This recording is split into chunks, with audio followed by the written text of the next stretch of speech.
नमस्कार, मंत्रालय में आपका स्वागत है। यदि विपक्ष भी किसी नेता की तारीफ करे, पक्ष के नेता की तारीफ करे, तो मानना चाहिए कि वो नेता दमदार नेता है। राजस्थान विधानसभा के अंदर प्रसादी लाल मीणा की तारीफ हो रही है। राजस्थान के चिकित्सा मंत्री प्रसादी लाल मीणा, लग रहा है जैसे इस सरकार के अंदर केवल एक ही शेर बचा हो जिसका नाम प्रसादी लाल है। हुआ यह कि पिछले दिनों मुख्यमंत्री ने, आपने देखा होगा, मंत्रिमंडल का फेरबदल किया था। फेरबदल के बाद में राजस्थान के सहकारिता मंत्री रह चुके, मतलब उनके पास में बहुत सारे उद्योग मंत्री रह चुके प्रसादी लाल मीणा को चिकित्सा एवं स्वास्थ्य विभाग की जिम्मेदारी दी गई थी। चिकित्सा एवं स्वास्थ्य विभाग बहुत अहम विभाग माना जाता है। वैसे मतलब दोनों तरीके से मानेंगे कि देखिए, जो राजस्थान के मुख्यमंत्री अशोक गहलोत, अगर आप देखेंगे उनका 98 का कार्यकाल, उसके बाद के दोनों कार्यकाल अगर आप देखेंगे तो उनकी पहली प्रायोरिटी में मेडिकल रहता है। राजस्थान में अशोक गहलोत की पहली प्रायोरिटी में मेडिकल रहता है। इससे पहले राजस्थान में इस डिपार्टमेंट को रघु शर्मा संभाल रहे थे, और जब रघु शर्मा ने इस डिपार्टमेंट को संभाला, लगभग 2.5 साल के आसपास का कार्यकाल उनका रहा। ऐसे कार्यकाल के अंदर मतलब आप ये मान के चलिएगा 3 साल के आसपास उनका कार्यकाल रहा था। 3 साल के अंदर भ्रष्टाचार की बहुत सारी शिकायतें मुख्यमंत्री के पास पहुंची। अब ये शिकायतें पहुंची मुख्यमंत्री के पास में, लेकिन आम जनता को इसके बारे में पता नहीं था।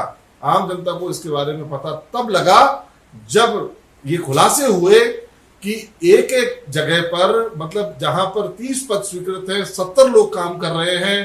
क्या जो है पूरे राजस्थान के अंदर किस तरीके का एक तरीके से माफिया काम कर रहा है। मैं माफिया शब्द इसलिए कहूंगा क्योंकि इस क्षेत्र के अंदर भी, मेडिकल एंड हेल्थ क्षेत्र में सबसे बड़े माफिया काम करते हैं, सबसे बड़े माफिया काम करते हैं। अब आपको प्रसादी लाल मीणा के बारे में बताते हैं। प्रसादी लाल मीणा एक लंबे राजनीतिक अनुभव के खिलाड़ी हैं। बहुत लंबे टाइम से विधानसभा के अंदर आते हैं। हर बार अशोक गहलोत की सरकार में मंत्री बने। 98 की सरकार में पहले राज्य मंत्री बने, उस समय बचत होता था, सहकारिता राज्य मंत्री बने। फिर उनको प्रमोशन कैबिनेट में कर दिया गया उनके काम को देखते हुए। फिर जब पिछली बार आए तब भी कैबिनेट मंत्री बने, और इस बार वापस कैबिनेट मंत्री बने हैं। उद्योग मंत्री बने। उद्योग मंत्री के बाद में उनको चिकित्सा विभाग का महत्वपूर्ण जिम्मा दिया गया है।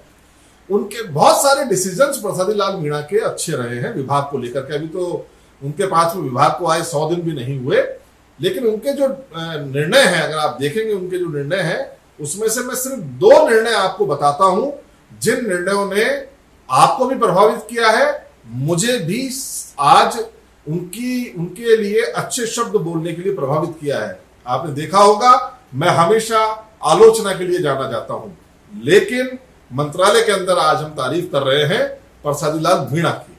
क्यों कर रहे हैं?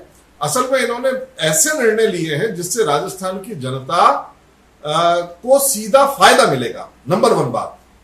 दूसरा, इन्होंने उस समय निर्णय लिए, देखिए निर्णय लेना और उस समय निर्णय लेना, जबकि अशोक गहलोत स्वयं दबाव में है, विधायकों के दबाव में अशोक गहलोत हैं।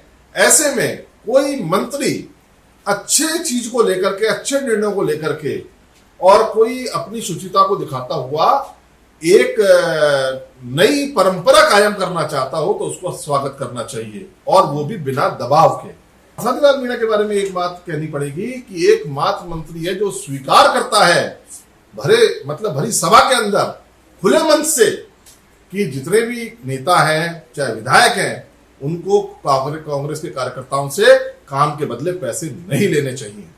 ये बात अलग है कि ममता भूपेश ने, जो उन्हीं के जिले से आती है, हाथों हाथ ये कह दिया कि कार्यकर्ताओं को पैसे नहीं लेने चाहिए। प्रसादी लाल मीणा कहते हैं कि कार्यकर्ताओं से पैसे नहीं लेने चाहिए, और ममता भूपेश कहती है कार्यकर्ताओं को पैसे नहीं लेने चाहिए। दोनों की बातों में कितना फर्क है, सीधा सीधा आप समझ सकते हैं। और जो लोग प्रसादी लाल मीणा को जानते हैं और ममता भूपेश को जानते हैं, वो इस चीज के बारे में बता सकते हैं, जान सकते हैं कि ईमानदारी दोनों के शब्दों में कितनी है। प्रसादी लाल मीणा कहते हैं कि चाहे मुझे जब हटा दें या जब तक रहें, जब तक वो मंत्री रहेंगे, तब तक वो इस तरीके के नवाचार, यानी कि कुछ इस तरीके की चीजें करते रहेंगे जिससे कि राजस्थान की जनता का भला हो। उन्होंने 2 निर्णय किए, मैं आपको बताता हूं, आपको भी पता है, लेकिन उसका इंपैक्ट क्या पड़ेगा मैं आपको बताता हूं। उन्होंने जितने भी सरप्लस डॉक्टर, नर्सिंग कर्मी और ये भी जो डेपुटेशन पे और अलग अलग तरीकों से जो पिछले मंत्रियों ने एडजस्ट कर रखे थे, या मैं कहता हूं मंत्री से ज्यादा अधिकारियों ने एडजस्ट कर रखे थे। मंत्री तो बोलता था कि यार 2 लगा दो, और सीएमएचओ टाइप के जो लोग होते थे वो 4 लगा देते थे, 2 अपने पास से लगा देते थे। इस तरीके की जो व्यवस्थाएं सीएमएचओ के लेवल पर चल रही थी, जो डायरेक्टर लेवल पर चल रही थी, वो मंत्री जी ने, प्रसादी लाल मीणा ने, एक तो सबको अपने हाथ में ले लिया और सबको बिल्कुल एक यूनिफॉर्म आदेश जारी कर दिया कि जितने भी किसी भी सेंटर पर एक्सेस लोग काम कर रहे हैं उनको तुरंत एपीओ कर दो। एपीओ का मतलब होता है कि उनको जिला मुख्यालय भेज दो। उनकी लिस्टें सारी की सारी जयपुर मंगा ली, उन्होंने अपने चैम्बर के अंदर मंगा ली। और इस काम को इस तरीके से किया जा रहा है कि जिन डिस्पेंसरियों के अंदर, राजस्थान के अंदर जिन डिस्पेंसरियों के अंदर जिनके ताले नहीं खुले, जिनके यहाँ पर डॉक्टर नहीं है, जिनके यहाँ पर डॉक्टर की पोस्ट खाली है 5, लग रहा है 1, वो भी नहीं आता, जहां पर जिनमें नर्सिंग कर्मी नहीं है, जहां की लैबें तैयार हो चुकी है लेकिन लैब टेक्नीशियन नहीं है, असल में मंत्री जी ने उन सब जगहों को एडजस्ट करने के लिए एक सिंगल सर्कुलर निकलवा दिया कि जितने भी सरप्लस हैं वो आ जाएं, और उसके बाद में अब वो नियुक्तियां दे रहे हैं। सुनने में आ रहा है कि 200-250 लोगों को नियुक्तियां दी जा चुकी है। इसके अलावा जितने भी सरप्लस है उनकी सबकी टीम मंगवाई जा रही है, और सबको, यानी दूर दराज, अब प्रसादी लाल मीणा के कारण बाड़मेर, जैसलमेर, बीकानेर, देहात, गांव, उन सब जगहों पर चिकित्सा व्यवस्था आपको मुहैया हो जाएगी। इतनी सख्ती केवल प्रसादी लाल मीणा ने ही की है, इसके अलावा इससे पहले मतलब कभी ऐसा हुआ नहीं, और मुझे नहीं लगता कि आने वाले भी कोई मंत्री, क्योंकि चिकित्सा विभाग एक ऐसा विभाग होता है, ऐसा मालामाल विभाग होता है, इसका जो मंत्री होता है वो बिल्कुल मलाई के अंदर रहता है। लेकिन ऐसा लगता है कि प्रसादी लाल मीणा जो है वो मलाई के शौकीन नहीं है, छाछ पीते हैं, सुना है छाछ राबड़ी उनको ज्यादा पसंद है। दूसरी चीज, एक आपने देखा होगा ड्रग कंट्रोलर का जो जिम्मा होता था, असल में प्रसादी लाल मीणा के ध्यान में ये चीज आ गई है कि डॉक्टर डॉक्टरी का काम करे और प्रशासनिक काम जो होता है वो प्रशासन वाले व्यक्ति को करना चाहिए। डॉक्टर क्या होता है कि डॉक्टर को ड्रग कंट्रोलर बना दिया, ड्रग कंट्रोलर के नीचे और भी लगा दिए, ये सब का उगाई का सिस्टम हो गया। हर दुकान से, देखिए मैं आपको बताता हूं, इतना बड़ा आपको कैलकुलेशन करेंगे तो करोड़ों रुपए के अंदर आपको इसका खेल मिलेगा हर महीने का, कि राजस्थान की जितनी भी दुकानें हैं, ड्रग कंट्रोलर जो होते हैं, उनकी जो ये औषधि नियंत्रक होते हैं, जो ये जाते हैं चेक करते हैं, इनकी सबकी बंदी फिक्स होती है। फार्मासिस्ट, भाई दुकान मान लो मेरे पास में बी फार्मा का सर्टिफिकेट है तो मैं ही चला सकता हूं दुकान को, लेकिन मैंने क्या है वो सबलेट कर दी, तो वो और नियम से वो चलाते नहीं है दुकानों को, तो हर दुकान की मासिक बंदी फिक्स होती है। और वो बंदी इतनी बड़ी हो जाती है, आप सोचो कितनी सारी दुकानें हैं राजस्थान में मेडिकल की, उनको सबको गुणा करो आप, तो मैं कहता हूँ मिनिमम 2-4 हजार 5 हजार से भी गुणा कर लोगे इन सब दुकानों को, तो करोड़ों रुपए मंथली का ये खेल है जो नीचे से लेकर के ऊपर तक चलता है। फूड सेफ्टी और ड्रग कंट्रोल दोनों को आईएएस के लेवल पर ला करके रखना, ये प्रसादी लाल मीणा का काम। ये दूसरा एक अच्छा काम कि इन्होंने एक अलग से कमिश्नरेट बना दिया जिसके अंदर फूड सेफ्टी का काम होगा और ड्रग कंट्रोलिंग का काम होगा, क्योंकि आईएएस के लेवल से ये वाली चीजें चलेंगी। डॉक्टरों के लेवल से ये चीजें हटा दी गई हैं, उस जगह से हटा दी गई हैं, तो और धीरे धीरे करके आप देखना, इसमें मैं आपको सुधार बताऊंगा, क्योंकि इसमें धीरे धीरे करके और भी सुधार होने वाले हैं।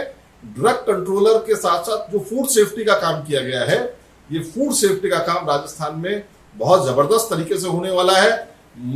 ऐसा ध्यान में लाया जा रहा है कि 6 जो प्रयोगशालाएं, पहले एक ही प्रयोगशाला थी फूड टेस्ट करने की, अब मुख्यमंत्री जी से इन्होंने 6 प्रयोगशालाओं को स्वीकृत कराया है, 3 का काम स्टार्ट हो गया है, 3 और स्टार्ट होनी है। तो आप देखिए जो मिलावट है, इस मिलावट के कारण ही हमारे सारी बीमारियां हो रही है, और कैंसर जो सबसे बड़ी बीमारी है, जो लाइलाज बीमारी है, इसका सबसे बड़ा कारण अगर आप देखेंगे तो एक तो धूम्रपान होता है और दूसरा मिलावट होता है।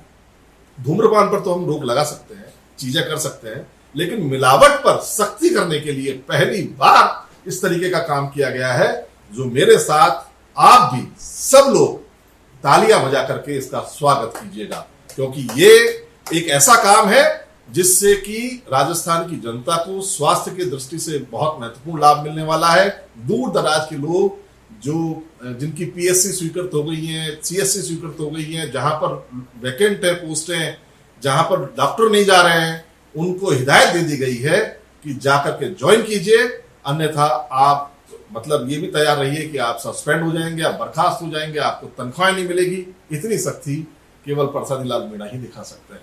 मंत्रालय में आज इतना ही। कल फिर मुलाकात करेंगे नए मुद्दे के साथ। दीजिएगा इजाजत। नमस्कार।